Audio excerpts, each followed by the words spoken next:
way to the NBA. I have a lot to say, and I sure do believe Zay do have a lot to say too. So we might as well do what it do. LeBron James and Kevin Durant rips the rule private sector mandate that's keeping Kyrie Irving sidelined and sitting on the bench at Nets home games. Like, I don't understand it at all. I mean, it's a few people in our arena that's unvaxxed, right? Like, they lifted all of that in our arena, right? So I don't get it. It's a second mandate that says he can come in but can't play. I don't get it. It just feels like at this point now, somebody's trying to make a statement or a point to flex their authority. But, everybody out here looking for attention, and that's what I feel like the mayor wants right now, some attention, But he'll figure it out soon. He better. But it just didn't make any sense. Like, there's unvaxxed people in this building already. We got a guy who can come into the building. I guess, are they fearing our safety? I don't get it. So, yeah, we're all confused. Pretty much everybody in the world is confused at this point. Early on in the season, people didn't understand what was going on, but now it just looks stupid. So hopefully, Eric, you got to figure this out. Do LeBron James and KD have a point, or should Kyrie Irving be held accountable? Now, KD blast the mayor at the press conference, lit that dude up. I'm not even gonna lie. Now, the question, as I'll reiterate, do LeBron and KD have a point, or should Kyrie be held accountable? Okay, woo! I was waiting for this topic because I got a lot to say about it. I'm passionate about this topic in a lot of ways. Sometimes passion takes over the real Leel, and I'm an honest guy. Sometimes passion takes over the real Leel.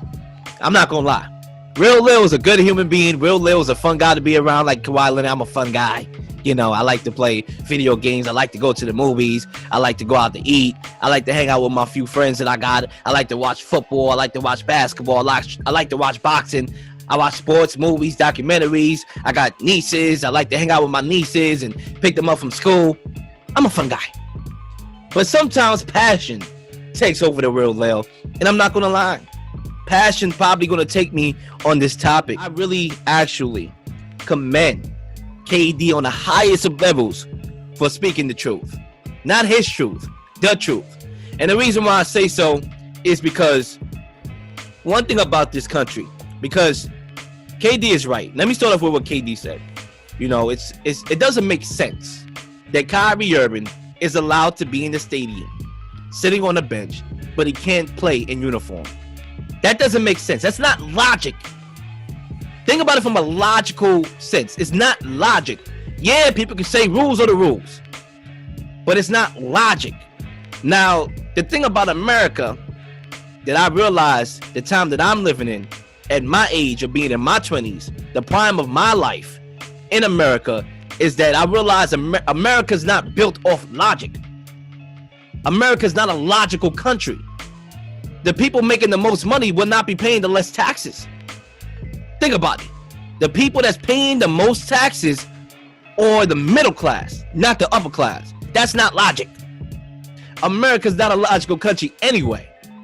So does it surprise me that these rules are in place? No, because America is not logical. And so is the people in America. They don't think logically. Everybody reacts off of emotion. Nobody thinks things from a logical perspective.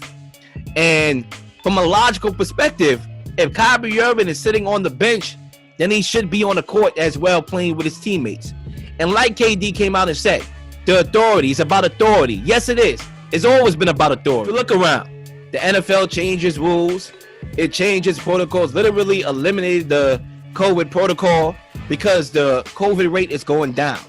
The keys to the New York City has risen, allowing people to hit the gyms, movie theaters, etc. So why can't the private sector mandate be removed?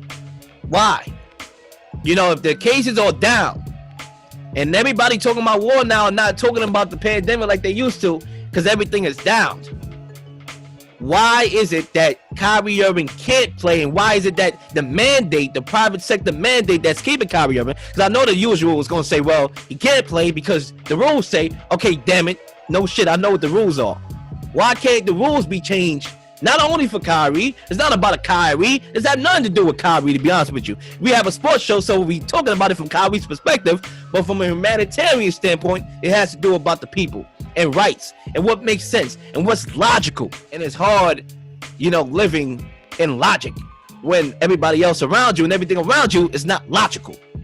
Now, I would say this. If Kyrie Irving was able to play full time, and he was able to be as engaged as he was defending James Harden, okay, because he literally stopped James Harden in his tracks in that game against the 76ers. You take a Kyrie full-time, that engaged on defense, okay, along with Ben Simmons, who hopefully he can get back on the court and be engaged in defense like he usually is. Those two defenders will make the Nets the favorite if Kyrie can be that engaged. If he can be that enthused with playing defense and not only scoring. Because no cap, I seen it with my own two eyes. I don't need nobody to tell me this. I saw it. I saw Kyrie Irving check Steph Curry in the finals when he was on Cleveland with my own two eyes. So I know he's more than capable of doing it. And he showed it again against James Harden last night, or a couple days ago, rather. Excuse me. If he can do that, if he can be full-time and that engaged defensively, I'm not worried about offensively. He's the most skilled person on the floor.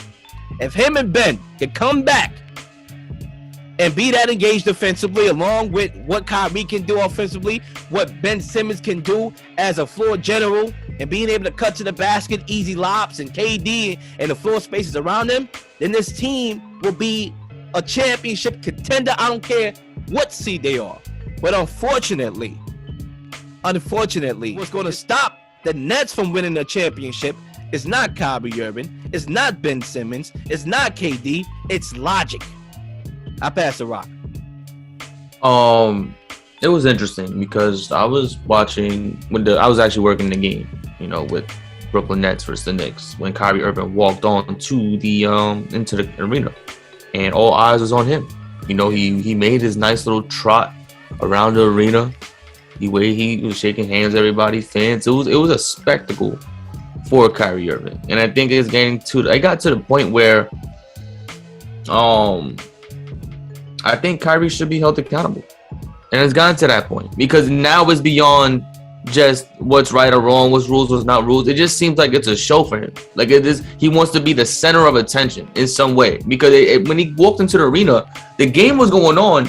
Nobody was talking about the game. Announcers, the station, everything was focused on Kyrie Irving when he walked onto the court. Kyrie wasn't even dressed, and every time the Nets scored a basket, the camera's back on him. The news is back on him. The attention is back on him. And it's gotten to the point where I don't know if he's doing this methodically, where he knows all the attention's on him when he walks into the arena, when he does these certain things, and he's just making a show out of it. Like, all right, let's just put a whole show on. And then let's just do this, let's just do that. Let's make a fool out of how foolish these rules are. And then let's make a fool out of the mayor. Let's listen, you got these rules implied where I can't play, but I can sit in my own arena and watch my team play against another team. And I'm gonna show you how dumb this looks. So I'm gonna do this. I'm gonna go to the arena, not play, but cheer on my teammates and take away from everything that you're trying to do by just showing up there and still being on the court, but not technically playing, but still be there for my teammates and doing what I need to do to cheer them on.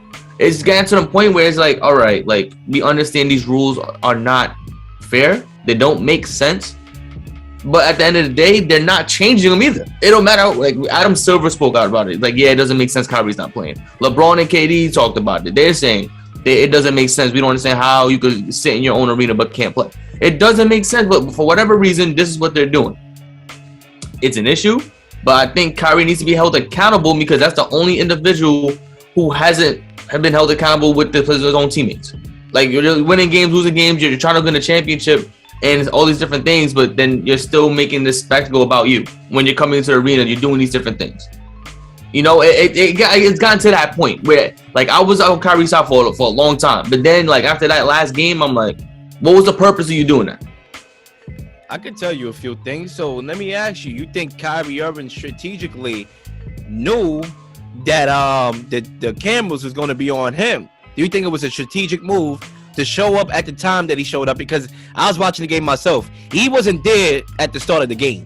Correct. It was I think first quarter, late in the first quarter, something like that. I seen him coming and sitting down in the game, in the stands. So You think it was something strategic that he knew the cameras was going to be on him?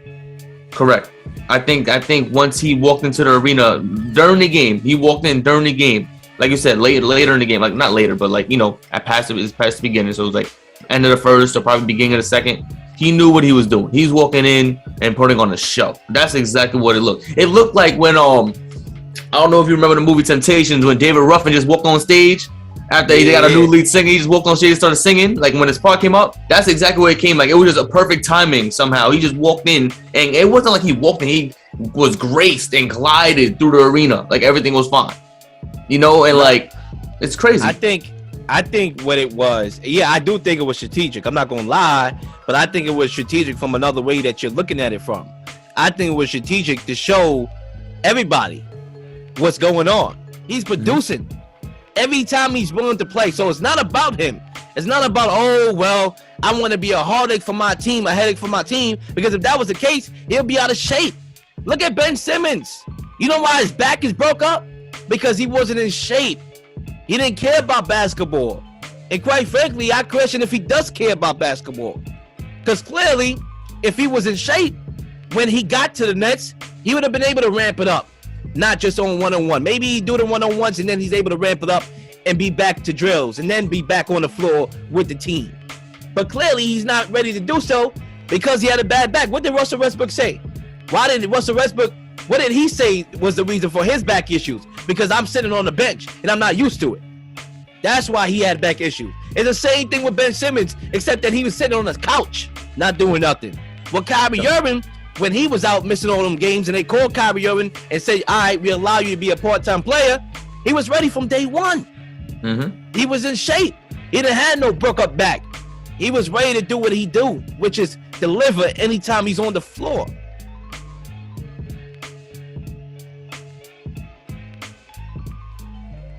The Can You Dig It Sports Radio Network is here.